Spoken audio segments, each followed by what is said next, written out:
Yes, it is draft time. We are going through it tonight live on RGR Football. I'm Ryan Tracy. This is Daniel Harms. You want to check him out at In Harms Way 19 because he's doing a ton of social media work. I'm doing a ton of grades. We're both grinding through. I have good news for you all that have been waiting. The draft guide is in its formulative state. We're going to have it out here soon, and we're grinding away thanks to our other contributors, including EJ. I want to throw out his name. Good job, Jeff, for all the stat work. We have a ton, and I'm really excited about this year's. In fact, I should just show it to you guys right off the bat. Welcome to RGR. Glad you guys are here. This is your show. We're going to do the Q&A, and we're going to answer all your super chats and questions tonight as we go through. But if I can throw this up here, this is what we're looking at. Sorry to block you out there, Dan. Oh, it's fine. Go for it. The link's in the description. This is the pre-order for the draft guide. What you'll get right now is just a placekeeper file, so you get that download link. Hopefully that will make things easier when I release it, hopefully at the end of this week, possibly next. We'll see how far we get. Use that code RGR23 because that gets you a discount. You don't want to miss that. If you're watching on review, that's still legitimate for you guys as well. So a lot of effort has gone into that so far, and we just continue to grind away. I'm going to zoom this camera out, even though I run the risk of showing too much background. I've done worse. Whatever. So, hey, this is it. We did a great mock draft last night. You did another one today. I think we're starting to see a little bit more possibilities, a little bit more variation. And we're going to get into just what this is going to look like. I'm doing a special solo show over on Locked On Chiefs this week for like the fit guys. Make sure you check that out too, because that's going to come into play tonight. And Dan's got a ton ready. So why don't we jump into it, folks? If you want to support the channel, you can grab some gear in the gear store. It's down below. You can super chat us right here or super sticker us right here, and we will answer your questions. Every super chat gets an answer tonight, no matter what, starting with Joseph Hooper, who has been our first question of the evening. And let me see if I can get that pointed. There we go. Change the style here a little bit. Hopefully it'll make it easier to read as well. Joseph, thank you. We appreciate your support. And folks, this is the way to do it. We'll get you taken care of tonight. There is a lot of talk about preparing Kelce to get older. Is there any thoughts about a replacement being a stud instead of inside wide receiver instead of a tight end? I'm really interested to hear your thoughts because I'm a little perplexed by it.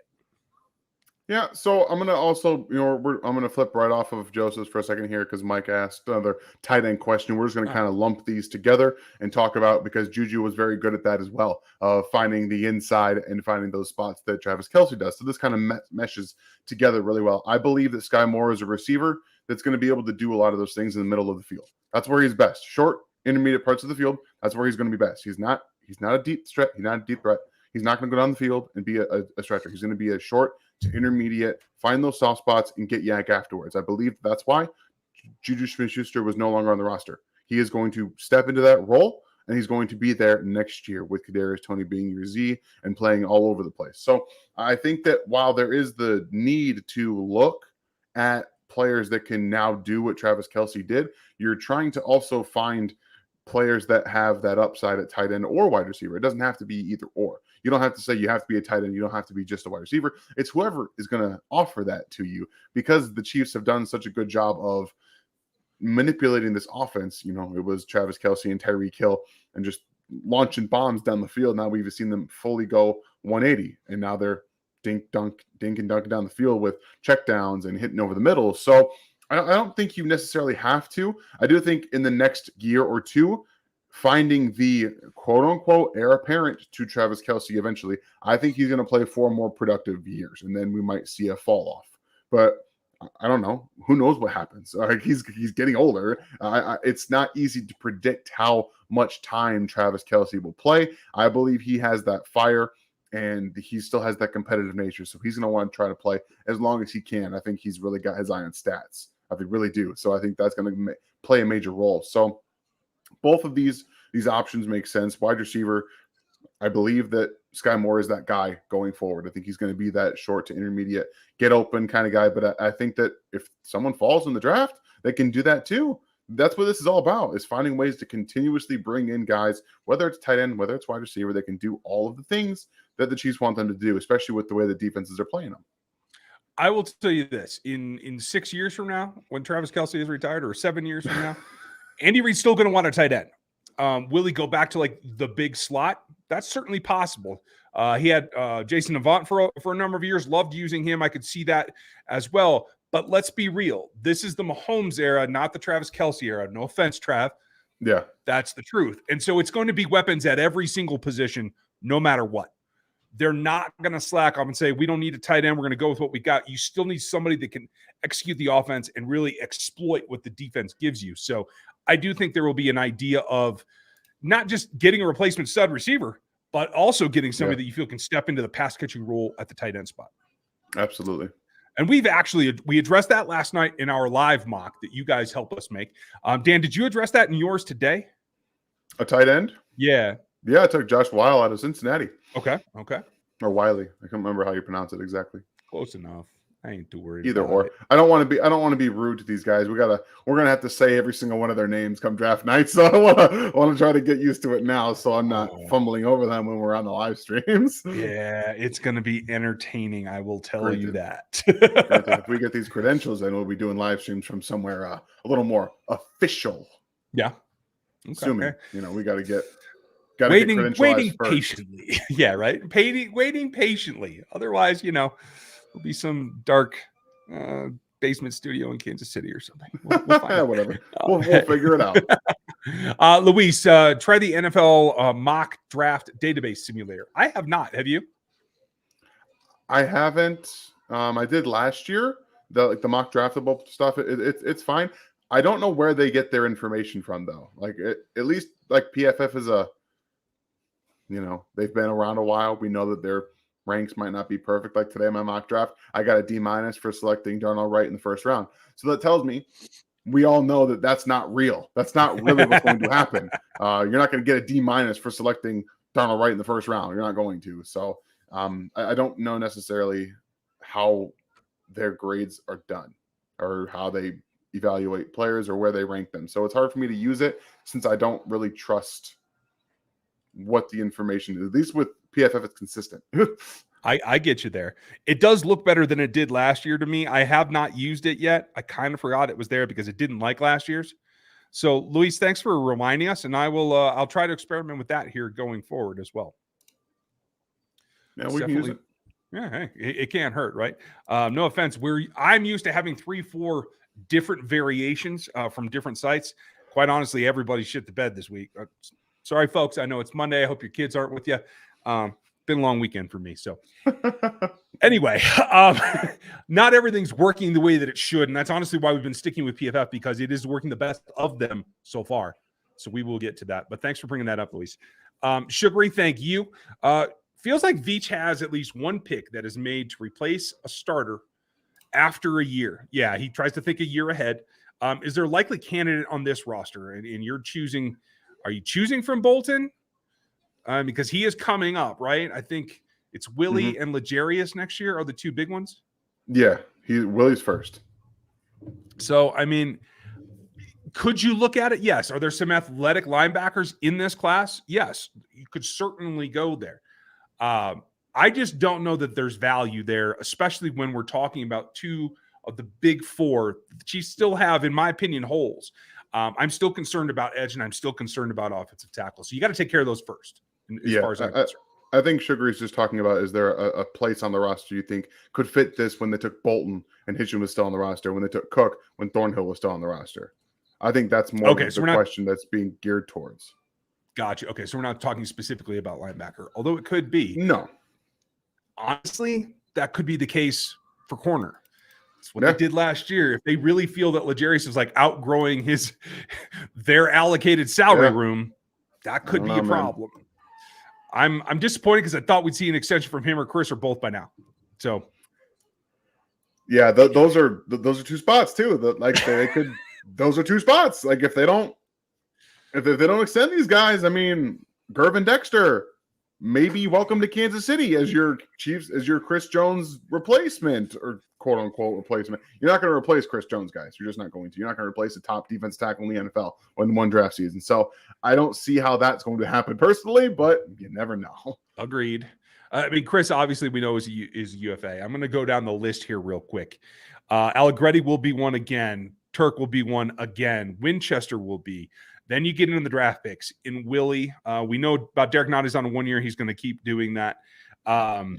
John Ross, L'Jarius. We come down. Daniel Wise. Jody is on a 1 year right now, so he'll be up again. Boodle will be up again. Let's see. Cornell, Malik Herring, Najee Johnson. They'll all be restricted rights. So you can get them back, but you do have to keep an eye out on it. So that, and Deion Bush was just added back, so he will be a free agent again because he's on the 1 year. So really for me, it's Willie and L'Jarius that you're trying to figure out, are you going to lose them? Because they played the most significant snaps on this roster of this group. I also think MVS is in that conversation too. Next year is the actual out of his contract. I know that we talked about this year, but next year is the real. There's no dead money on the cap, I don't think, after next year. So that's a place that you could look if they're going big wide receiver, if they take A.T. Perry, if they take, like I said, Tillman, someone like that fits that big style mold. That's a possibility as well. Okay. Scott Province, thank you for your question. A good one. Top 3 real reasons this is a run it back, not a rebuild for the Chiefs in 2023. I'll take the first one, and I'll tell you this. Losing Juju Smith-Schuster is nothing like losing Tyreek Hill. So if you could do that after Ty goes, this doesn't bother me at all. What's your top one, Dan? Also, Corbin Wiles had almost the exact same question about this, so we'll just wrap this in there for you. Corbin, I'm not leaving you out. We're going to answer all the same question here. I just noticed that, so don't get discouraged. But yeah, so this is it's not a rebuild because there's nothing to rebuild. The 6 rookies that they started last year, that's probably not going to happen this year, and that's how you know it's not a rebuild. And that's the big key here is they forced themselves to not only draft a ton of rookies, but they knew that they were going to be playing a lot of these guys. They did it last year intentionally with you have L'Jarius and Rashad Fenton. You're like, Rashad Fenton's kind of expendable. He was a 6th-round draft pick. Let's just kind of go throw corners at the position, and guess what? They all hit. Not most of them hit. So you draft another running back in the 7th round. He ends up hitting. Like it's a completely different field because all those guys are going to be playing for you this year. So it's a bit different. So that's why I think it's a run it back in terms of what it is. I don't really like the term run it back. I think this is more of a last year was the retool. Now it's just continue to build and build and build. I like that. Did you get 2 reasons? Sorry, I dropped out there for a minute. No, you're good. We're good. Okay, rock and roll. Maybe I appreciate that, and I appreciate you, Scott. Big Jack, I know you say you aren't comfortable with rolling into a season with James. I think you mean Juwan and Niang as the starting tackles. Are just unsure if Niang's availability rather than his ability. I think he's capable. I agree with you. I do think he's capable. His lower body compared to Orlando Brown's is significantly quicker. And that's, I think, the difference. He's also got the length. Does he play out of balance at times? Yes. The bigger problem for me is that he hasn't had time or the health to progress. He hasn't gotten better because he hasn't been on the field that much. But I agree with you, Jack. I do think he has the ability. The question is, between the opt-out year, COVID, the injuries, this last one was significant with patellar tendon. It's very difficult for me to be able to safely project that he can be a 20-game starter. And that's what we're talking about.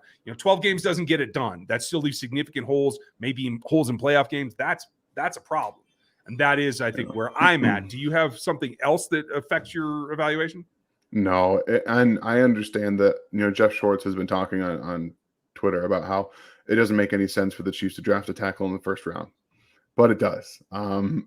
As someone who, for him on his side, that has connections to the Chiefs organizations, you have to understand there's no way they feel comfortable with a guy who has never played a full season in the NFL at their right tackle. There's no reason they can feel comfortable. So saying something like that to 200 people makes no sense. 2, you can't count on injury guys to start a full season. It's bad business. It's how you get your quarterback hurt. If they don't do anything at tackle, you have Juwan Taylor. I don't know if Lucas Niang's going to play.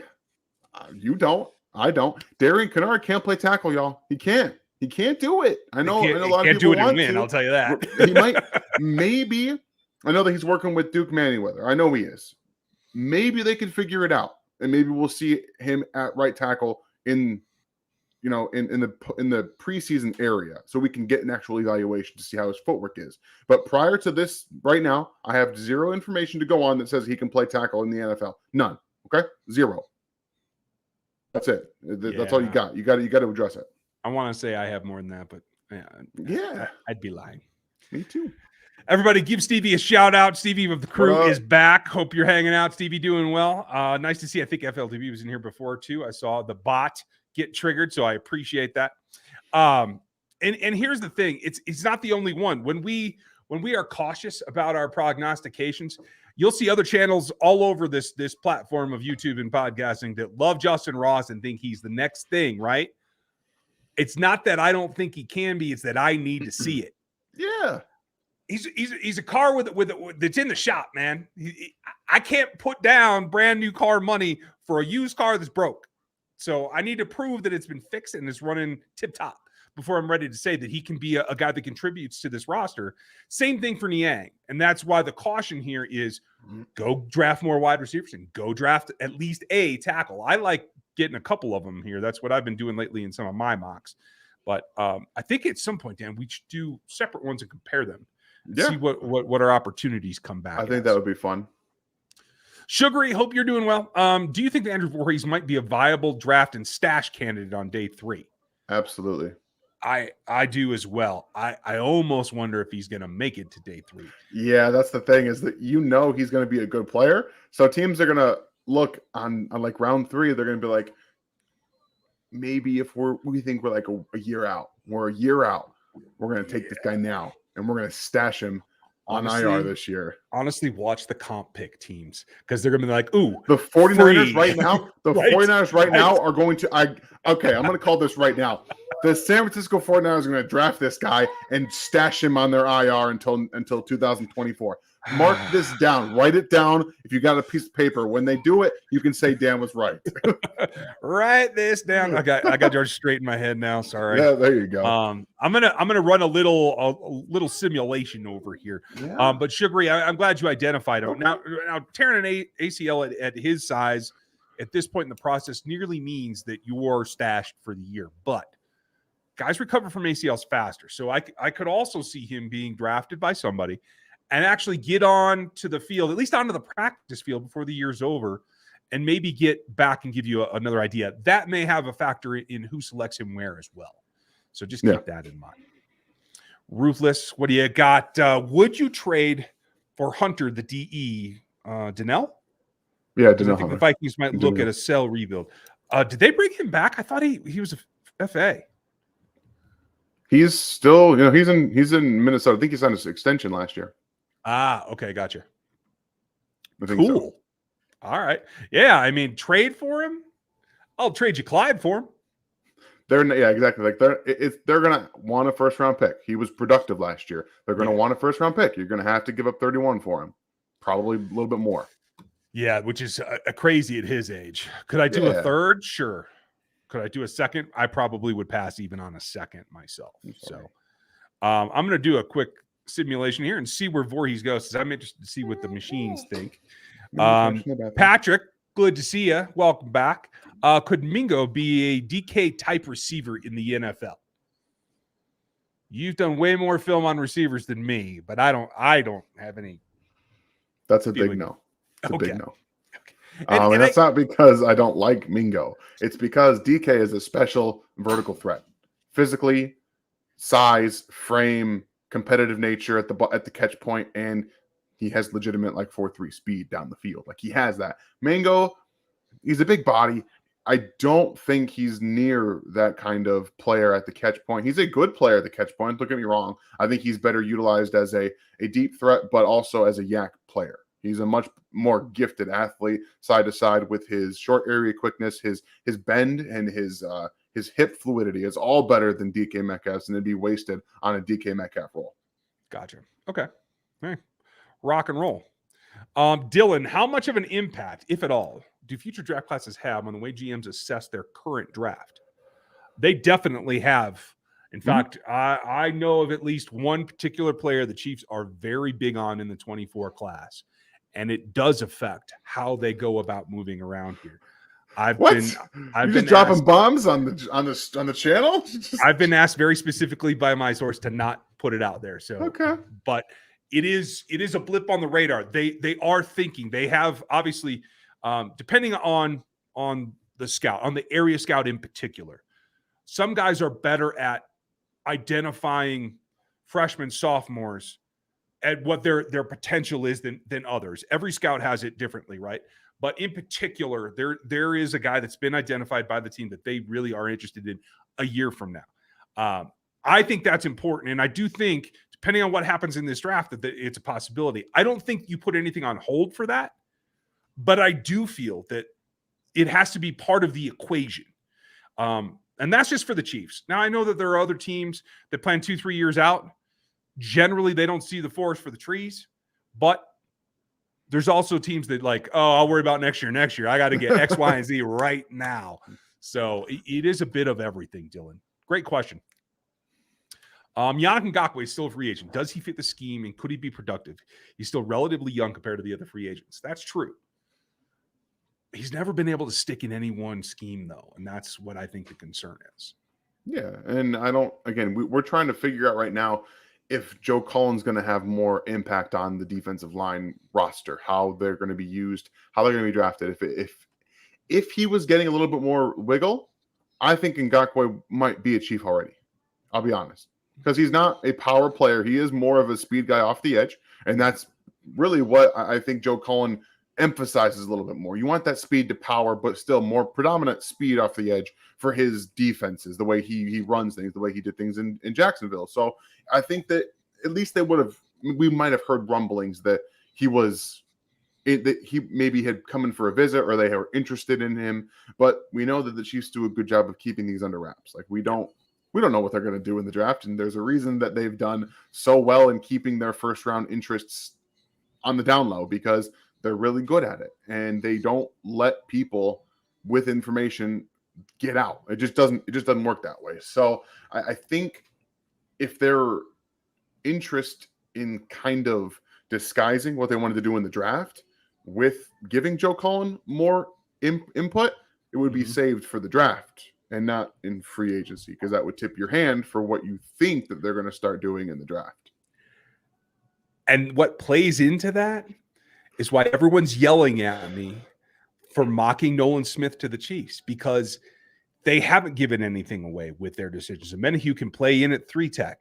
He could probably play a decent 5, to tell you the truth, if they wanted to switch it up.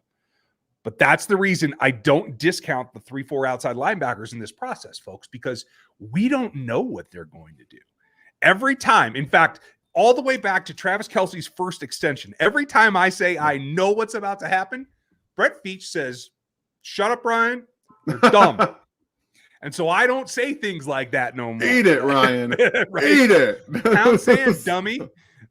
So that is my attitude at this point. I'm not going to say I know until I absolutely know, and I hear from Brett Veach, and he don't call no more. So it is what it is. But I like the idea, Zach, and I do feel just the fact that, what are we in, Dan? Like the 17th wave of free agency now? Yeah, at least. The fact that he's still out there, I still think Yara could be an option, much like Carlos was last year. Come in late, come to camp, add your veteran presence. Let's see what happens. Yeah. There's a reason he's out there still, too. I mean, there is. Thoughts on D-Hop's possible release? Jackson, thank you for bringing this up. There's more than one question here, so we're going to wrap it all over here with this. Okay, you take over the display. I'll just I'm just letting you know. Like, there's multiple people who have asked about D-Hop, so we're just going to answer all of this right now. Go ahead. You're good. Okay, cool.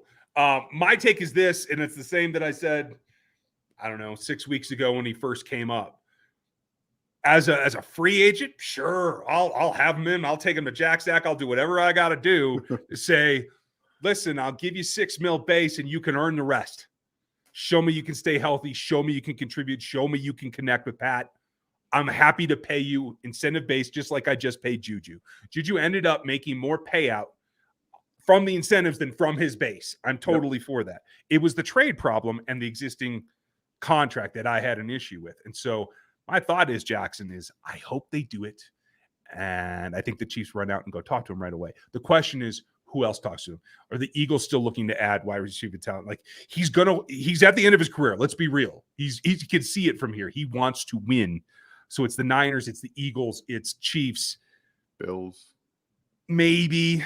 I don't know. I think that they've been heavy in the talks. I just don't think there's as much faith in Josh by guys in the league as there is by us outside the league. I think a 50-50 ball winner is perfect for Josh. Yeah, absolutely. I agree. Perfect. So I just don't know if Hop agrees. I mean, he did play with Kyler Murray just now, who threw the ball up to him at pretty much a ridiculous pace. So I think he'd be okay with it personally, but we'll see. We'll find out. This has been pretty much the entire thing all along. No one wants to trade for him. You're asking for a second or day 2 pick. Guess what? All right, you're not getting one. You're not getting one. And when it comes down to it, is trading a 4th rounder that you're still going to end up having to take money off of the contract to get him sold. Is that worth it to you? It's probably not worth it to them. They are sneakily in the rebuilding camp. New head coach, new GM. Kyler's injured. Does he play for them next year? Maybe not. Probably not. This could be a whole new wave of them just saying, we gotta get guys out of here. We gotta start going. Just be prepared for the Cardinals to be selling players midseason, to be moving off of players, to be cutting them and trying to rebuild. I think that's exactly what we can see. And I'm trying not to bash Kyler, but he's got to show me he can turn something around with his rehab, with his study, the whole thing. Can he be a leader in that locker room? Because I mean, even his tackle came out and basically told him he ain't ready to lead anybody else. That ain't good when you just gave him $200 million. It's crazy. We'll find out. Oscar, thank you. Hey, Ryan, Dan. So after hearing you guys and seeing all the mock drafts you put up, do you see the Chiefs going in a different way from what you guys are predicting with OT and wide receiver? There's always a possibility because as we see, those two positions are highly volatile, right? We're going to give you our rankings in the draft guide. Again, if you want that draft guide, I want to make sure that I put this out. I don't think I did it enough for the Matrix. The code is going to be important. It's going to get you a nice discount. Let me hide this. That code right there, RGR23. That's how you can get a nice discount off of it. It's over right now for pre-order. You'll get an email with a download link. Is just a sample doc. You can go back and be able to download as I add the files. I put out 3 versions last year as I updated. I will try to do the same this year. We'll see if that happens. The first one is grinding our gears right now. So I'm telling you right now, guys, I've done tons of running backs, tons of wide receivers. I'm doing defensive tackles and tight ends this week. We'll see. I'm going to be grinding as much as I can. So when that comes out, it'll come out and we'll update it as we continue the process, because obviously we're not just going to stop shop when it drops. Like, that's not how this is going to work. We're going to keep going. We're going to keep evaluating, and we're going to keep pumping out more prospects. So just be prepared. It's not going to be completely done, but know that you're going to get the update. It's going to come out to you. You're going to get guys from day 3, probably a little bit later, closer to the draft, but the top 100, we're going to try to get good solidified numbers on these guys. And here's the cool part is I've done pretty much all the tackles. Dan's done most of them. I got all the quarterbacks. I got all the edges. We're going to have complete things on the things that are most important to this team. And the cool part is we're both doing a ton of the tackles. We're going to compare. Yeah. We give you our melded grades as well. We'll go over them here on the channel as part of the draft guide release. So I'm pretty excited about that. It's the first time we will have done that. So it's going to be a lot of fun. I'm probably going to get around to Edge too. So just rock and roll. Compare those two. Well, let's be hopeful. Somebody's got to do linebackers. I guess it'll be, I don't know. I think EJ said he's going to help. So all right, rock and roll. Get linebacker. We'll see. It'll be a group effort, man. It's running backs and linebackers. The last ones I do every year. That's why I got the running backs pretty much done for the most part, for what I can actually get done. Oh, that's awesome. But Oscar, to answer your question, there's definitely another scenario. We're trying to go with the most likely outcomes, the most likely things to happen. But if the Chiefs are notorious for having a pretty light first round grade. 17-ish is about what I hear is their normal, sometimes 20 on a really good year. If those guys are all gone, if everybody they have a first grade on is gone, anything could happen, because then you're stuck trying to find a trade partner to get out, or you're trying to go up and maybe that doesn't happen. So that can twist, like you have to go to the next guy on your board. Maybe he is a second round grade, but he's the next guy on your board. Mm-hmm. Is that a corner? Is that a tight end? Is that a defensive interior guy, which I hope, but that's me. It just depends on how it goes. So there is definitely an option here to just be outlandishly out of the blue. So that's why always draft is. night's always fun, guys. Theo, how far do you think Carter will fall now that he's not doing visits outside the top 10? Could be late teens. I'm going to tell you something real. I read this as an oh crap moment from Drew Rosenhaus. We're going to put an artificial limit on. We're not going to talk to anybody outside the top 10 because we want to go there. I think that's an indication of panic, Dan. How do you read that? I don't know a ton about how you deal with this process as a player. As I get more into this later in years, and as I actually get to talk to agents and players, which is going to be coming, I promise you that much. I'm going to get to talk to these guys at the Senior Bowl next year. Just wait. Like, I'm going to actually get to do all that stuff at some point. But buddy, this doesn't seem like a very good tactic, in my opinion, from someone who's never gone through the process, doesn't know anything really about it. But I do understand, as somebody who has applied for a job, you don't just say, oh, I've got like 10 people that are going to be interested in me. No. If you're not paying me $50,000 starting, I'm just not talking to you. That doesn't seem like a sound strategy, because if you talk to other teams, you can say, hey, well, guess what? This team at 12 is interested in me. If you want me, come get me at 10, 11. You come get me. If you leave these guys out, that doesn't work in your favor. So that's my opinion of someone who's never done it before. I think there's a little bit of panic there. What ends up happening, I do see the possibility he falls out of the 10. More so the fact that he's clearly not prepared to be in this. There are questions in his eval from scouts that I've talked to, the question of whether he's dedicated to the game. He's had trouble getting motivated and staying motivated. Kirby Smart's even talked about that. Those are all some orange flags on top of the incident that turns everything into a red flag, in my opinion. So could he fall into the 20s? Yes. I'll say this.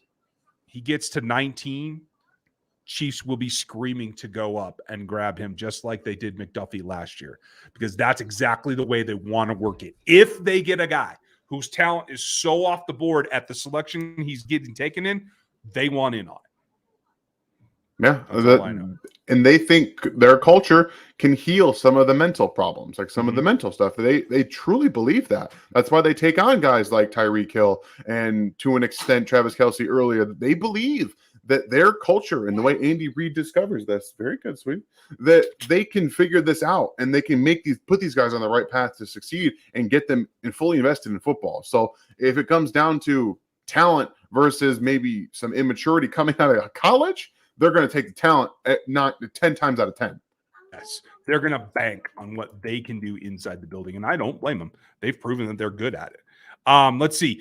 Kev, I'm going to let Dan answer your question when he's done with Avery here in a second. I'll read it, but then I'll step away for a second. Is there a wide receiver in the later rounds who has good size, good hands, good contested catch rate, good feet movement, and a quick release?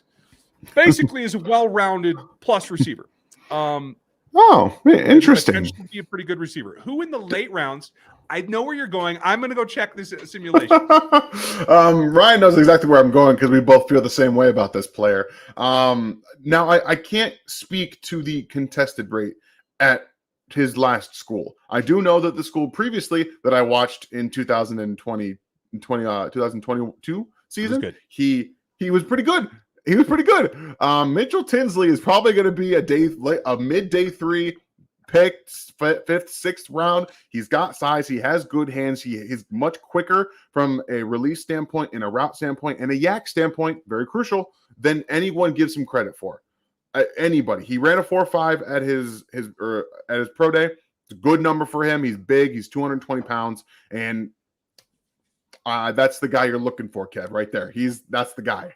Yeah, and he's going to be. I mean, he's going to be a 6th, 7th round pick. I don't even know if he drafted. He could be a UDFA candidate, and I absolutely love that. I'm going to pull up his numbers right now, and I will show everybody because PFF can't stop me. Get home.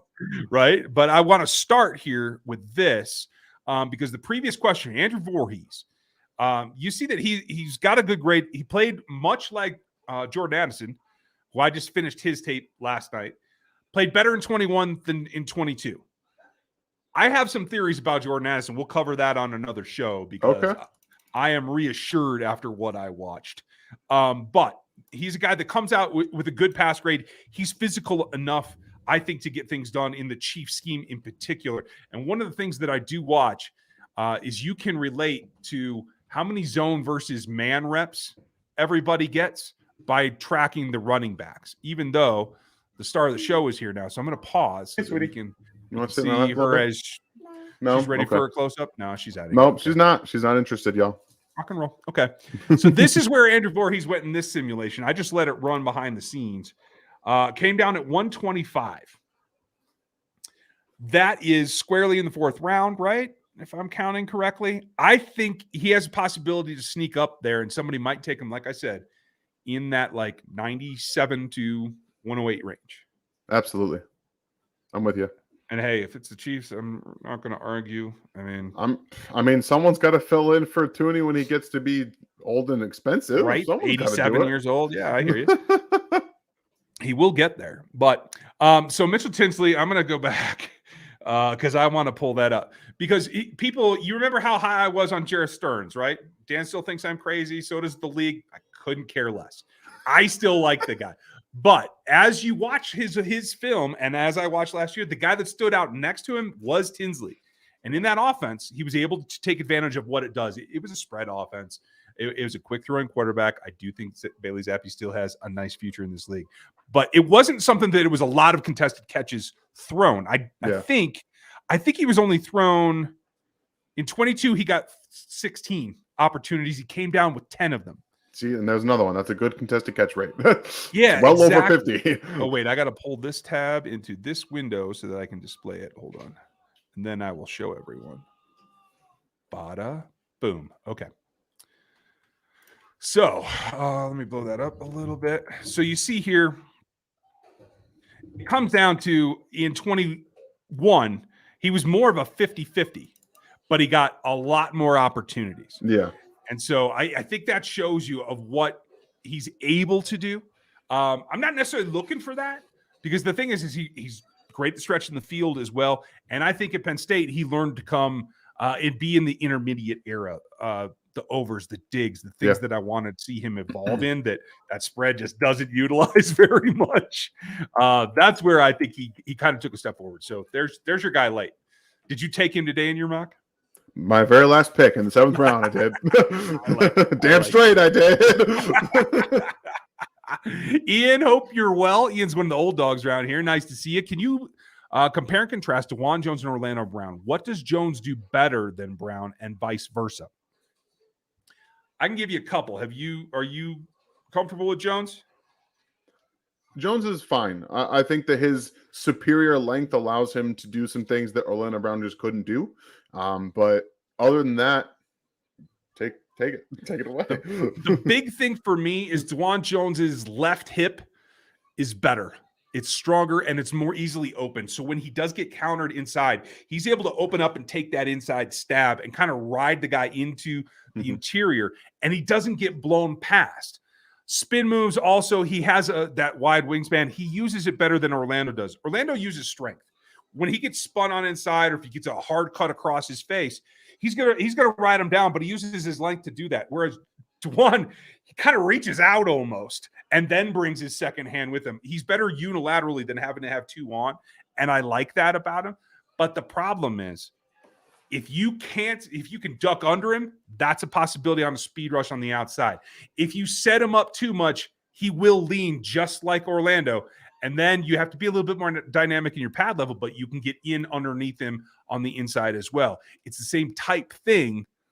I think Jones actually lets guys into his chest a little bit more easily, but he seems to recover better than Orlando does. So it's close, but I see them as very comparable, Ian. That's the differences that I picked up, though. Yeah, I'm with you. I think that like I said, his stab, he's much better using his one arm. Just one arm, and then letting his feet get to him, because he can delay edge rushers with his stab. You're going outside. Okay, here's my right hand. Good luck getting around. My feet will catch up eventually. If he gets them on your shoulder, he's also good at locating it on that inside shoulder. He's really good at locating it there and then riding until his feet can catch up. But if he misses, or if you're too fast, guess what? It's all over. It's over. Where did you go? Yeah. Yeah. But I'm glad that you asked, because I know I've been a little bit dismissive, because I think everything the Chiefs have done this offseason have signaled they want to go away from the staunch, slower, like mass mountain type tackles. And that includes Ronnie Stanley. And I think the Bengals want to be more like the Ravens than they want to be like the Chiefs. And so I do think that this Taylor signing in particular is signaling that they want to go back to the fleet-footed, maybe undersized, certainly underpowered, but more agile athletes for their tackle position. So I do see that. And I think she wanted to say hello to me, but she just can't. She's got her mouth full. She's not going to say anything. Okay. Mecole was 56. Why or why not is Hyatt not worth being picked at 31? He's number one on the matrix, worth it or not? He definitely is number one on the matrix, is because of that long speed. But I don't think he's even as variable in terms of what he can do for your offense as Mecole was. Now, Mecole grew into the jet thing, so maybe I'm overestimating that. I think you're overestimating it. Okay, fine. So what do you think? They're extremely comparable coming out. Okay. Jalen Hyatt didn't do anything until last year. Anything at all. He was basically non-existent. He couldn't earn targets in 2022 or 2021, excuse me. He didn't earn them the year before either. He just started earning them last year off of the speed and the offense. They didn't get in the ball in space because he's not a good mover. He's not. If you have a guy in an offense that's actually literally built to take advantage of space, and you don't elect to get him the ball in space, that's a red flag. It's a red flag. They didn't want to. I watched 5 games of Jalen Hyatt. They threw maybe 3 wide receiver screens. They don't want him to get the ball in space. Yeah. It's a red flag for this offense. And you have Marquez, who's a deep threat. That's what he does. Yeah, in terms of the routes that they bring to the table, that's pretty much the same guy. It's just that he has the gear that's over MVS. If he's there at 63, sure, pull the trigger. I'm fine with that, because you can make him. You can find ways to develop what he can't do. But we're talking about a first-round pick on a guy who needs a lot of work in the route tree, needs a lot of work in the nuance of route running and defensive understanding, because he didn't have to do anything defensively with reading coverages. You're going to have to do that in this offense, because all you're doing is playing against guys that know how to defend this Chiefs offense in space. It doesn't fit. And I'll tell you this, I think the league might be higher on Tillman than they are on Hyatt. They should be. We'll see what happens. But 3 Hawaii, I appreciate your question. And that's not to say he shouldn't be taken. Much like Mecole at 56, at 63, I think Hyatt's certainly an option. It's just the first round that I don't like him there. Me too. I'm interested to see where it falls out, because right now, when you roll it all in, production versus athleticism versus film grade, he's not quite as high as a lot of folks have, but he's not terribly lower either. So I'm kind of rolling all that up as we get to the end of the draft guide, and we'll have more for you. But it's a legit question. And at 63, I'd be happy. I think Dan would be happy. He might go a little bit ahead of that. We'll see what happens. Yeah, probably. There is hype. Mr. Tantalum, what's the highest tolerable position to draft a running back halfback? Give him a quick one, Ryan. Where are you comfortable? Day 3. I'll go 4. There's some guys that I like in the 4th round. 4th round. I'm extremely comfortable in the 4th. If there's some guy there in the 3rd, I'd be tempted, but I know that Gibbs isn't going to be there in the 3rd round. Right. Yeah, he's got to be a guy in the 3rd round. Yeah, exactly. 4th round is where I'm like, I'm totally okay. If you have 3 4th round picks, use one on a running back. Use it. Yeah, why not? And there's a couple of guys that I really, really do like. Tajay Spears, cough. Yeah, well, I know how you feel. I haven't seen the kid from East Carolina. He's the one I'm waiting to see, because he's number 1 RB in the Matrix. But no such thing exists. Evidently, they don't have cameras in East Carolina. I don't Thank you, Tantalum. Thank you, Jacob. Edge scenario: trade up to 20 to 25 for Murphy, or trade back 35 to 40 for Felix. That is a very good question, and I'm going to throw one caveat in here at the end. But I think Felix has the upside to be that wide 9 guy. This is all preference. This is going to play into what I'm doing on Locked On Chiefs this week. This is Spags guys, fit guys. Murphy is more of a fit guy than Felix is, because Felix, I think, does his best work when he's detached outside the tackle and makes the tackle turn his shoulder to him. Without that, I think Murphy's the better player, pretty clearly. But I don't know that Murphy makes it out at 25. I think he might fall to 31. And if that happens, it is presto. They will go grab him. And they should. He's a really good player. And because he has been unable to do his pro day work until tomorrow, you're going to want to watch that, Chiefs fans. Pay attention. Pay attention to that. If he does well, probably going to have to trade up to go get him. That's just how it's going to work. And Felix is going to be in my film room this week, so you're not going to get any opinion on me on that, because we're going to get it all on Wednesday. I think Felix is probably around 45 to 55 when it's all said and done, because he does have that kind of upside. His game to this point, I think K-State used him because they had to use him inside, but I think his skill set was a little bit wasted in there. He really needs to be, so we can attack the outside shoulder and do business. You're just taking words out of my mouth. She's telling you, and I'm evidently listening. So hey, but Jacob, let's see what he does tomorrow. I think a lot of this, he's a second rounder now, is going to kind of go by the wayside after he tests. I think he'll test fine. It won't be like electric.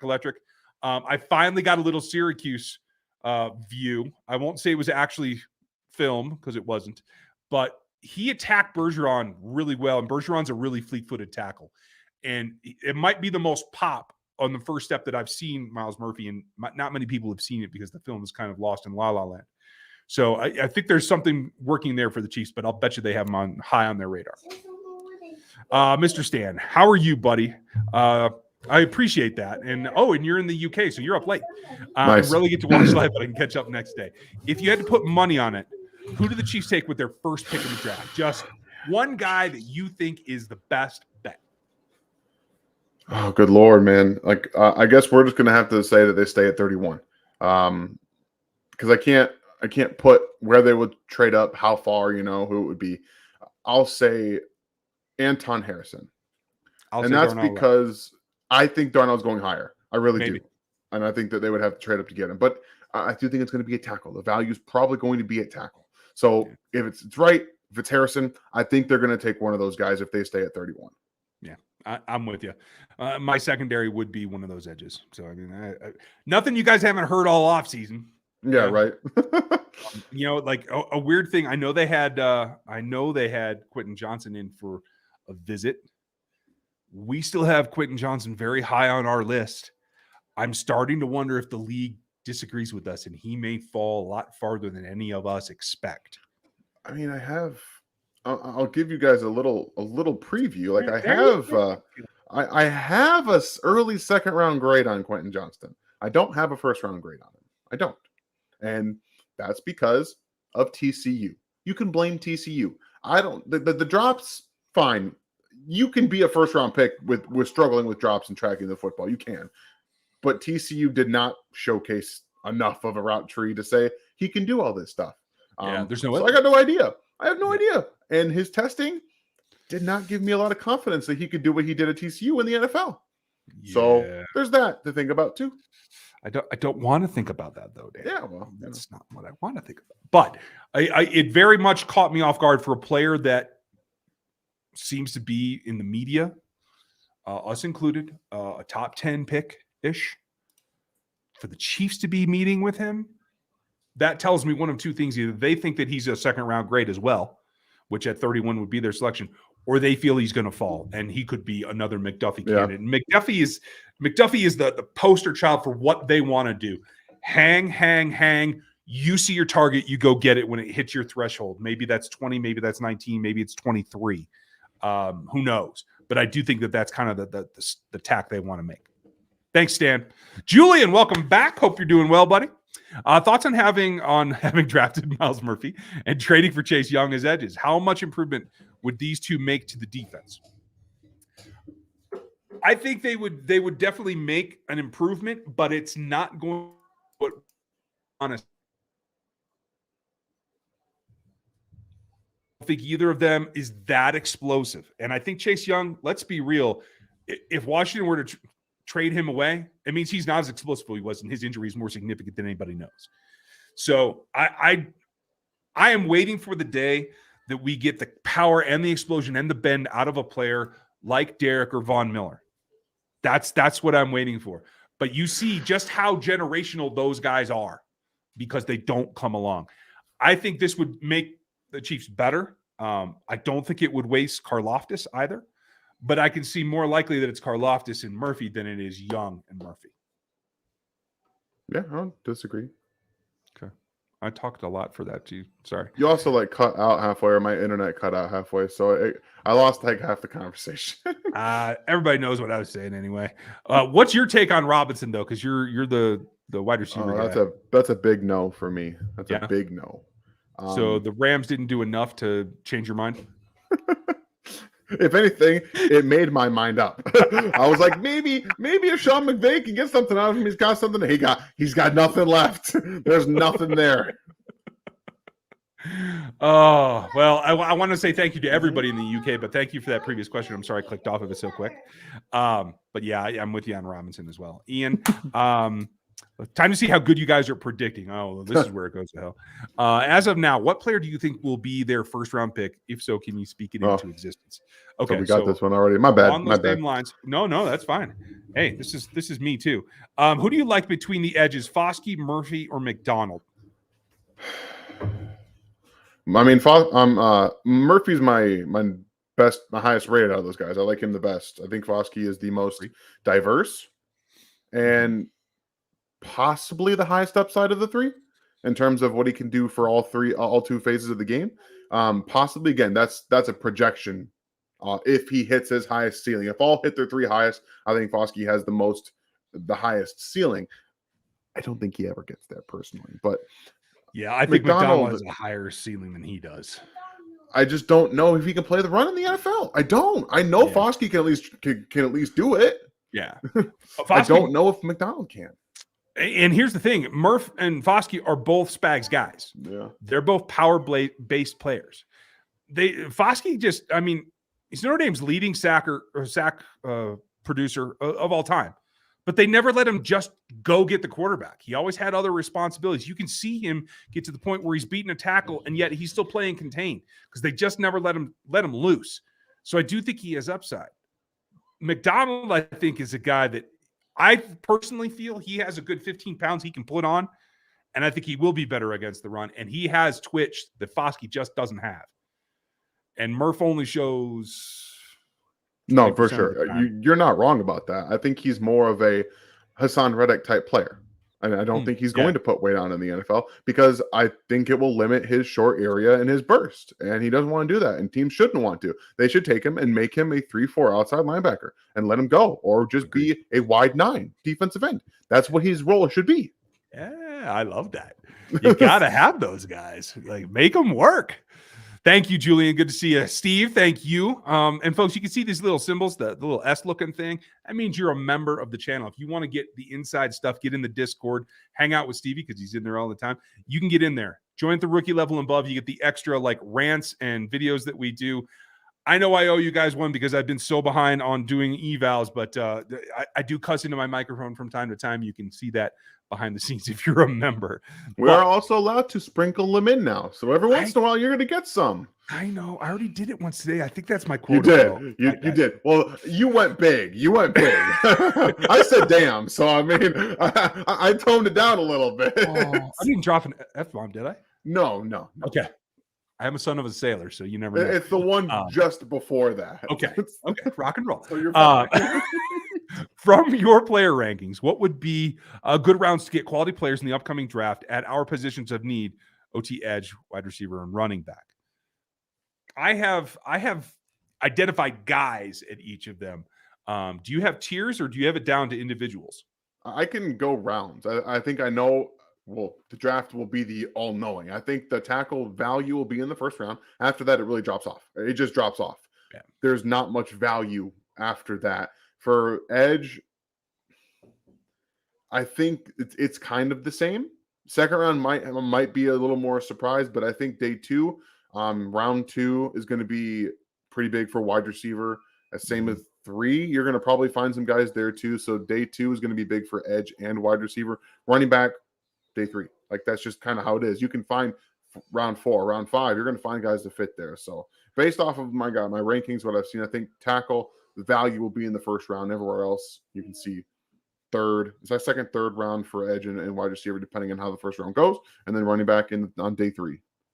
I agree with you on tackle for starters, but I will say this: there's a nice cluster of guys that are going to be late day, round 3, early round 4 that I kind of like, including McClendon from Georgia. Who else did I just watch that I like in that? Saldivari, I like in that range, early day 3. Bergeron's going to go before that, and I have questions about his balance anyway. Yeah. He does not control his trunk very well. And Duncan might not even go until day 3. I can't. Agreed. I couldn't stand watching him. I was like, he's a great athlete. Yeah. What does he do? He does nothing. He moves well. Yeah, he does. He really plays patty cake a lot. It's funny because you finished your eval before I finished mine, and I liked him a little bit more than you. But that's not a big difference at all. I will say this too. Running backs day 3, Derby is sprinkled all over the place. Somebody's going to take Bijan and Jameer in the top 50. Yep. There's no way around that. They both earn it, in my opinion. I just can't do that. I can take him at 33 to 50 and I'm fine. But I have been snake bit and I'm done. Wide receivers all the way down. Edges. What happens to me for the edges is once you get past 70, 75, they turn into guys that are two-way players. They're 3-tech edge hybrid guys. Yeah. Which I'm fine with. And that's why I've been emphasizing this preseason. Like the Chiefs have to get their D-line figured out, not necessarily just edge. Thanks, Steve. And I've gotten the notice, folks. We're going to speed up. We're going to make last call right now. If you got a super chat or question, get it in here. We're both late on this one. Nearly an hour into the show. I'm like, oh, hey. We gotta go. How do you about moving off of Tooney next year? Move Trey Smith to left and Kennard at right to free up some money. I would rather see an extension with Tooney because as much as I like Trey, he is a better right guard than a left. Lefts have to be more nimble most times. Yeah. That's not always the case, but a lot. And I do not have any recollection right now of what Kennard can actually be. When we get to camp, and I hope he'll be repping with the 2s more, because when I have seen him, he hasn't been doing much. So I can't pin my hopes on that yet. You're making 2 positions pretty much worse in that regard. And even though it's going to cost a little bit more money, we'll see how much the Tooney extension would be. I mean, he's earned every cent of his contract to this point. Every single cent he has earned. And we can comfortably say that now. People thought it was crazy. Nope, hasn't been crazy. He's been an all-pro. He's been an all-pro. So even if it's going to cost you more money, it makes more sense to leave him at left guard and keep Smith at right guard, because you're not making both positions weaker by moving somebody and getting one out of there. I will tell you this too. I think it's more like that they draft another one. I'm going to tell you right now, Anthony Bradford on day 3 is right up the Chiefs' alley. They are going to love him and they're going to let him learn from Tooney. If they get their hands on him, I think it could be huge as a left. Raz Grizz, sorry. I got girl brain here right now. I don't like Taylor at left tackle. I'd rather that he stays at right tackle where he's played most and looks great at. Do you both feel that we look heavy at left tackle and move Taylor to right without making a big deal of it? In terms of investigating heavy, yes. If you're talking about moving heavy, getting a heavy type guy like Orlando, no, I don't see that. No, I think that they're just talking about looking at it because Okay. that's what they've done. They've given themselves flexibility. We kind of talked about that the day of the acquisition. Like this doesn't change anything. They can say he's going to play left tackle all they want. If somebody falls in their lap and they're like, "Hey, this guy's going to be left tackle. Broderick Jones is at 20. Let's go get him." Like this doesn't rule anything out. I think that even drafting Anton Harrison at 31, if that would be the pick, they have flexibility. So they're going to do their due diligence on left and on right because they could go either way. Yeah. I'll put it this way. What Juwan does give them is that you can now look at your tackles as a tandem. Yeah. And whatever the best combination you can make is, that's what they'll do. I think that's a pretty good position to be in. Stevie, thank you. Appreciate you as always, buddy. RGR doesn't deal hopiates out like other channels. Yes, we are the anti-hopiate here. We are the Narcan of Chiefs Kingdom. Sorry, guys. Granted, I do give some hope for some guys that we draft. So there's always that to come around. Wait till the UDFAs and the 5th round picks come in, and I'll get you some opioid for sure. There you go. Monk, do you think the defensive class next year is better than this one? Because I like the depth next year. I haven't gotten as far through it. There are definitely some positions that I do like. The edge class, I think right now is deeper in this class than next in terms of guys that I think have the ability and upside to grow into players. But you never know. Guys emerge every year, and I have not been studying the sophomore class yet. So that's what I'll be doing here in the summer. I can't say that I've even taken a glimpse at any of that guys for next year. Toad Sage, nice to see you, Tommy. If we don't have a winning season with the remainder of 15's contract, was it still worth it? Love giving you all hard questions. I appreciate that. Yes, I think it was worth it. Thank you, Tommy. Appreciate you. 2 rings. If he has a 12-year career and they get 2 rings out of it. So if they don't have a winning season the rest of his contract, yeah, it's still worth it. It's still worth it. You get 2 rings. You go to 3 Super Bowls. You go 5 straight AFC Championship games. You host them. Yeah, it's worth it. I gotta think so. But at the end of the day, we know that's not going to happen. I can't see it. It's not. Come on. Canadian Chief, nice to see you, buddy. Hit that thumbs up. I was number 58 or DT. I like it. Cheers, buddy. And nice to see you. Nice. JT, thoughts on Kayshon Boutte draft range? I'd take him at the end of the 4th. I wouldn't argue. I'll probably take him anywhere in the 4th. If he's available in the 4th round, I'm okay taking him. I fully believe in his film. It's really good. It's really good film. The problem is it's just so inconsistent. 21 was, right? Even last year, go watch the Georgia game. He dominated Georgia. He killed them. Okay. He was everywhere. He was great in the Georgia game. But I don't know what's going on in this process, who he has advising him. He has mishandled,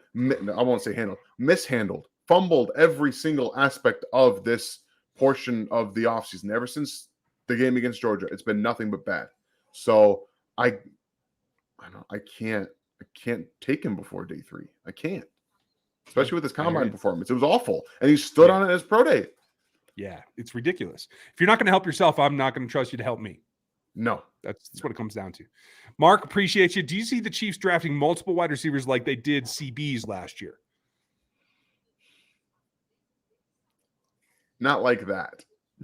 I don't think that's going to get to that point. I would like them to draft, just say, throw 3 or 4 wide receivers at the wall. I'd be happy, but I don't see it as a possibility. They don't have enough roster spots for that many players, and they also have more positions that they have to draft. They can't really do it this year with wide receiver. Because again, you still have to think. I'm going to hold out hope that Ross will compete. I don't expect him to compete for a roster spot, but I want him to. I want him to, like everyone else does. I'd love for him to be fully healthy and do that. So I think you still have to draft other places, but I think 2 wide receivers is what we're looking at. Let me put it this way: if he is 80% of what he was with Trevor Lawrence his first year, yeah, I'll take him tomorrow, and he's going to be on the roster. Top 3 receiver on this team. Yep, for sure. They took a 1st, a 4th, and a 7th rounder at CB last year. I think they take 2 wide receivers, but I don't think they take 3. I think they take 2 tackles and 2 edges as well. I think you have to get volume at all 3 of those positions. And 6 out of what I think is eventually going to be 9 or 10 picks, I don't have a problem with that at all. Not me either. Adam, thank you. I'd like to know if you agree or not with the following OT versus wide receiver. We can survive bad wide receiver play better than bad OT play, but a great wide receiver would raise our ceiling more than a bookend OT. I see where you're coming from, but in the end, they can't raise the ceiling if Patrick has to run around anymore. The injuries are starting to happen more often, right? He's getting older. He's 27 now, right? I still feel like it's a better investment to protect him than have targets to throw. She agrees with me. Okay. Yeah, she's giving me a real good explanation here. So I'm going to relay to you guys what she's telling me because she's the brains behind the operation. We have an example kind of this already. The Chiefs, the very first Super Bowl. I mean, you had the stud at wide receiver. You had the bookends. Then you had the stud at wide receiver, no offensive line. Look what happened. They couldn't protect Mahomes, and it didn't matter what happened. Yeah. Peanut butter time. Y'all. Yeah. It's peanut butter time, y'all. It's peanut butter time. You're hearing it from her. Sweetie, please, can you give me a second here? I gotta communicate my thoughts. And then last year, they didn't have bookend tackles, but they had above average tackle play in the postseason. They didn't have a stud receiver. So I think you can kind of use their Super Bowl runs as at least an example of what it looks like when they have all of those things. So I would say that the tackles not only increase their floor, but they increase their ceiling because it allows Mahomes to do everything that he needs to do. It does both of those things. I got it. I'm not going to argue with you at all. And peanut butter time, y'all. And I'm not arguing with her. I guarantee you. JT, go ahead and spill your thoughts on Jordan Addison, Ryan. He's tempting me to put him ahead of JSN because I think he may be a more complete receiver. More complete in that he can line up outside just as well as anywhere, right? I don't feel he's as sudden in any cut that he makes as JSN. Nope. In fact, Dan loves Zay, and I don't blame him because Zay is super. I like Zay. Okay, sorry. He's super sudden out of his cuts as well, too, and that creates instant separation. Now, it doesn't make wide windows, but it does give you a consistent window that you can hit even if you don't feel he's a guy that can separate down the field or whatever the length of the route requires. But I have Jordan Addison still right now on my board right there with him. I haven't stacked yet. I like him a little bit more. I did the Addison review. When you guys see the draft guide, if you don't like the Addison evaluation, that's me. That's not Dan. That's me. The expert. I'm going to have mine. Don't worry. But they're very, very close. And I think we both agree that they're both ahead of Quentin Johnson by a good deal. And there's some other interesting guys that are in there. We'll see how both of our ratings come down. But I do think he can be complete. I think he was better with a quarterback that looked at him more. His target share went down by 50% when he went to USC. And I think that gives you an idea that not only the offense needs to be tempoed, so does his target and route running. And so I just don't know if that translates as easily to the NFL where he's going to have to start at the very most as a number 2. Yeah, no, I don't disagree with any of that. I'm probably going to be a little bit lower on Addison myself, but we'll see what the grade comes in when I put it up there. I don't think he's as good of a yak player as most people do. I've seen him in space just take really, really, really poor angles, and it makes no sense. It makes no sense what he's doing sometimes. So I know everyone points out the couple of times where he just like puts a guy on his butt, but everything else doesn't really. Yes, laughing at the word butt. That's what she does. But I really think I really think that he's closer to a Jackson Smith-Njigba with a yak with the yak movement. I don't necessarily see him as a Zay Flowers type of player in that regard, but that's just my opinion. Yes. Yeah, I mean, the advantage is he's over 5'11". Zay and who's the other guy? The Carolina kid are significantly undersized, and that is a factor in the league. Can you tell how much yet? Because I think the Downs kid actually plays well against the physicality of bigger corners really well. Can he do that at the next level? That's the key projection for me. Yeah, he did well against Notre Dame, which is always a pretty good indicator, at least from North Carolina, where you don't see good defense very much. It Right. was a good indication, and he was coming back from an injury in that game too. So he plays probably as a top 3 receiver in terms of size in this class, in my opinion. I think he's if yes, sweetie, those are the Pirates. He plays so much bigger, but we'll see. We'll see. I'm very interested to see where he goes. I'm very interested to see where Addison goes, and I'll tell you right now, if he starts to fall, you should go get him. He is still a really good receiver. They should go get him though if he starts to fall. Yeah, you never know. Thank you, Jay. Appreciate you. Steven asked, and thank you for the support, Steven.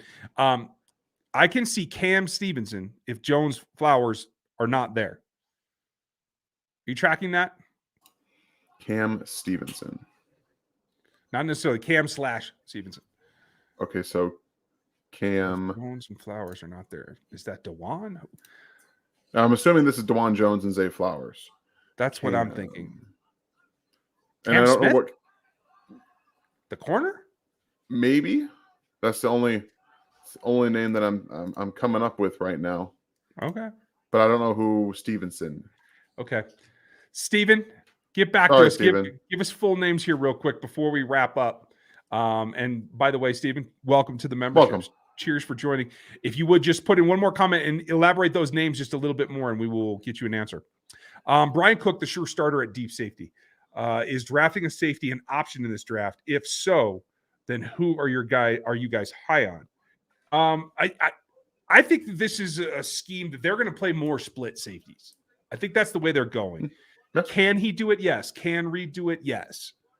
But who's their third right now? It's Edwards. Okay. And they just brought back Deion Bush to be the special teams like fourth guy. So if they go safety, I don't think it'll be until 95 at the very earliest, and maybe after that. Yeah, I'm with you. My guy Skinner will be gone. I am notably assured. My second favorite guy is a guy that didn't test well, played at Georgia, and he's a pretty good leader, and he has a knack for the ball. Chris Smith may last into the 4th, 5th round. And so I could see that. Do you have any safeties that popped on yours as day 3 guys? Not like I haven't done a ton. Jatavius Martin is an interesting player that I saw. Merriweather wasn't bad at Iowa, but I think Riley Moss is also a player who you could have corner safety versatility. I probably think he's going to be early day 3 guy, but I could see him going in the 3rd round pretty comfortably. So we'll see about that. I know Sidney Brown played really well at the Senior Bowl. He's another guy, probably more of a box player. Can play a little bit in the slot for you, if I'm not mistaken. Again, this is just off the top of my head from what I remember seeing. So if it's wrong, I'm wrong. Whatever. Yeah, it's just light. Both the Browns are just light. That's the problem. They have great instincts, the pair of them. So thanks, Sam. We'll try to come up with some more safety options. It's not the greatest class, so they're a little bit thin on the ground, to tell you the truth. Stevie, thank you as always, buddy. Note from our GR fam. Ryan doesn't have the power to speak things into existence. That's true. He does, however, possess the ability to speak a player out of existence. Yes, I can certainly do that. I will pick all these guys that other teams are going to covet as well, and they'll go well before me. I don't know if you're hinting at anything else, Stevie, but that's the way I'm taking that one. Nice. So I figured out who Steven was talking about. He was talking about corners, Cam Smith and Tyreek Stevenson out of Miami. Oh, Tyreek, who I have not looked at. So I've seen a little bit of him, not enough. Hey, and he commented too. Look at that. Awesome. Even better. Okay. Perfect. I like Cam Smith. I do think he's a top 100 pick. Tyreek, what little I have seen, and I think it was a game. I don't think I've gotten more than that. I think he's solid, but I don't know that I would take him over anybody else that I have in the top 3 rounds. So he may fall out of the second. I'm probably lower on him than most, but I just don't feel that a top 100 investment in corner is really the best way to approach this, because I do think they're going to have talent enough in those 3 rounds. It would be an emergency situation for me. Yeah, I'm with you there. Awesome. Thank you, Steven. I appreciate that. And welcome to the memberships, buddy. So if you figured out your draft plans, Lee, I will be in town. I have arrangements made. I have a place to stay. I don't know whether we're going to be on site in Radio Row and we're going to be credentialed or not. We don't have that information yet. So if not, I'm not trying to plan any party this year or anything like that. I think what's more than likely to happen is I'm going to be like, hey, I'm going to go have a beer at this place. I'm going to let y'all know where it is on Twitter. So y'all can show up. But we may be broadcasting live downtown. We may be in a studio. We'll figure that out. But we will let you know probably the week of is the best that we can do. So thanks for asking, though, and I will definitely get that out. Dan, are you wearing your new shoes? Sean wants to know. Not right now, Sean. They are downstairs. We're gonna break them in very soon. Rock chalk, my guy, Sean. Good to see you, buddy. Stevie was asking, what are you even looking for in a running back? Do we bring McKinnon back? If so, are you looking for a third RB? Are we looking for a lottery pick or what? I do think they bring McKinnon back. I think it'll be late just before camp or maybe even during camp, to tell you the truth. I am looking for a guy that complements Pacheco, meaning outside ability, pass catcher. That is the number one thing that I'm looking for. I think Pacheco actually outdid himself in terms of pass catching last year. Yeah. But I do think they want somebody that is more of a passing situation guy that can not just block, but go run routes. Yeah, it's hard to find some of those guys. This is not the most short area, smooth mover kind of guy draft in terms of running back, the route runner. So that's why I'm waiting to find Keaton Mitchell tape. Like I want to see the most athletic running back in the class. Like I want to see what he looks like because, you've got your Zach Evans, your Eric Grays, like they're fine, but they're not route runners. No. They're not pass catchers. Zach Evans drops the ball at a ridiculous rate. And for no reason. He just drops the ball. No, go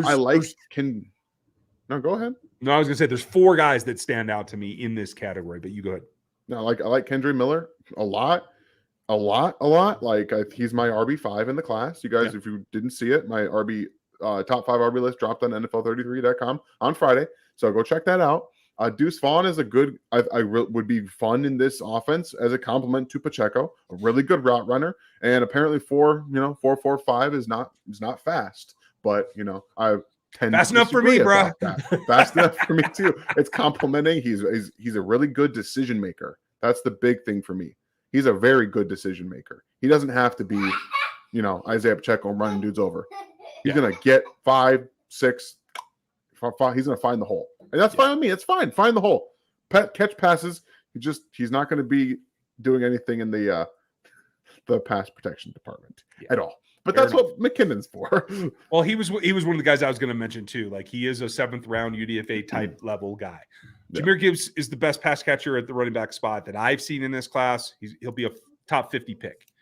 Kenny McIntosh is super good as well. Hull, the kid from Northwestern, is very good catching the ball as well. He'll be a mid-day 3 guy, I believe. And then Deuce will be your last option for like the premier pass catchers that I've seen. Now, Dan's done more work on the backs than I have. So who else? If there's one more guy you had to choose, who would it be? As a pass catching guy? Oh, yeah, man. Spears. I think Spears is an excellent route runner, really good space player. He's got underrated vision. I think he's a good pass catcher as well, but didn't get to showcase that a lot at Tulane. It's the same with Kendre Miller. I think he can catch the ball really well, but they didn't use him in that role a lot at TCU. So that you have to kind of extrapolate what you see. And I saw soft hands. I saw good attacking with the football. That's enough for me. You can translate that. We saw that with Ken Walker from Michigan State over into the NFL. It translates. So you just have to be able to do it well. Yeah, you got to have the faith to get it there. But yeah, Ken or Keys, I always think they're looking for a lottery ticket, something that they can really pay off. And they got one just last year in Pacheco, so why not make it 2 in a row? Cheers, buddy. James, welcome. What are the best tight end in the later round for the Chiefs to draft? Do you have guys you like? You just finished them up, didn't you? No, I haven't done all my tight ends yet, but Schoon's my guy. We took Allen out of Clemson in the mock draft last night. He was a really good route runner, a guy you could put like behind Gray as maybe a plus Gray, in my opinion, that kind of player. So those are 2 guys that I've got my eyes on for sure. Yeah. I mean, they're really patient with Demetrius Harris. I think they would be just as patient with a better athlete in Kuntz from Old Dominion. I think that's worth it. I have a soft spot for Vokalek out of Nebraska. He's probably a 7th round UDFA type area guy, but I like his upside. I like Elijah Higgins, the wide receiver from Stanford, coming over and becoming a tight end as well. So those are all late day guys that I think could work. I like Parham too. I really do. Yeah. I like him. The only guy that I've seen that I wasn't super keen on was Mallory for some reason. I might have just seen bad film. I don't know. Maybe. I like him, so. I like Leto on day 3 as well. He's good too. Yeah. When the solid option. Alan, thank you. We appreciate you. What DTs do you like in the second round? Tommy Adewale, I think first round is overblown for him. I think in the end, no one's going to take him that high because he's not a true edge. Yeah. I feel the same way about Kancey, but Kancey seems to have more juice right now around the league, so we'll see. Honestly, I still have Lucas Van Ness as a defensive tackle. I'm just saying he's going to go in the first round. I'm just saying, like, I like him better there. Who do you have? Dexter. I got Ika. Brissy, I think, should be a second round pick, but he's going to go in the first round for no reason. For no reason. I'll tell you guys. I'm not going to tell you because I finished my grade on the last night, but this dude does not belong in the first round. Does not belong in the first round. Period. There's one defense tackle that has a first round grade. There's one. Yep. That's it. Yep. There is no other one. Also, Mazi Smith. I think Mazi Smith is going to go in the second round, and he would be a nice fit in Kansas City. Yeah, he can do that. I think I've seen some decent stuff from Zach Pickens. He's more of a 3-4th round kind of guy. Carl Brooks is another undersized. This is the draft of the undersized D tackles. Right. So I think he's really one. I think the Texas guys will be probably both round 3 in Moro Jomo and Keandre Coburn. Who else? I think we all forget about Colby Wooden because I think he also plays out of position. There's just something that goes on. And then Jonah Tavai will be my 7th round sleeper. Dan's battery agrees, so he said goodbye. Oh, yeah. Who is the best running back in the draft? It's Bijan. It's not particularly close. I know no one that has even Jameer over him. Last question, and we'll wrap it up for the night before everything goes south. Can you convince me that Zay Flowers and Kadarius Toney are the same receiver? Zay, from the film that I've seen, Zay runs more attacking routes, whereas I always felt that Kadarius was more of a distraction gadget toy in Florida's offense. Kadarius is a much better athlete, in my opinion. I don't believe that Zay Flowers is a very great athlete. I think he's maybe he's better short area. Maybe. I think Kadarius is from everything that I've seen about Kadarius Toney, he's just a much better athlete, and he's a better attacker of the football. I know that people think Zay Flowers can do that. I disagree. I think he has concentration drops. I think he has bad catch technique at times as well. I know he does attack the football at times, but everyone at times does it. But I think Kadarius has always done it. And so I just think he's a better athlete. I'm with you. I won't argue. Now, Jahmyr Gibbs, I think, by the way, I see Steven's comment in there. Jahmyr is a great back. He reminds me, and I hate to put it out there, but he reminds me of Jamal. It's just the truth. Jamal Charles is in a bigger body. He might be the closest thing that we've seen in a draft come out since Jamal Charles, and it doesn't get talked about enough because Bijan's in this draft. If I'm being very honest, that's exactly what it is. Jahmyr Gibbs, and people want to talk about how Jahmyr wouldn't be the best running back in some of these draft classes. Oh, yes, he absolutely would. He absolutely would. Both those guys would be above both the running backs that went early last year, easily. He would have been the first round. He would have been the first running back taken last year. Jahmyr would have been. He absolutely would have. He probably would have been the first when Clyde was taken too, because the Chiefs probably would have valued that over Clyde Edwards-Helaire. If we're being very honest. So, yeah. I know Jonathan Taylor was the best running back to come out of that draft class, but Clyde was the first running back drafted.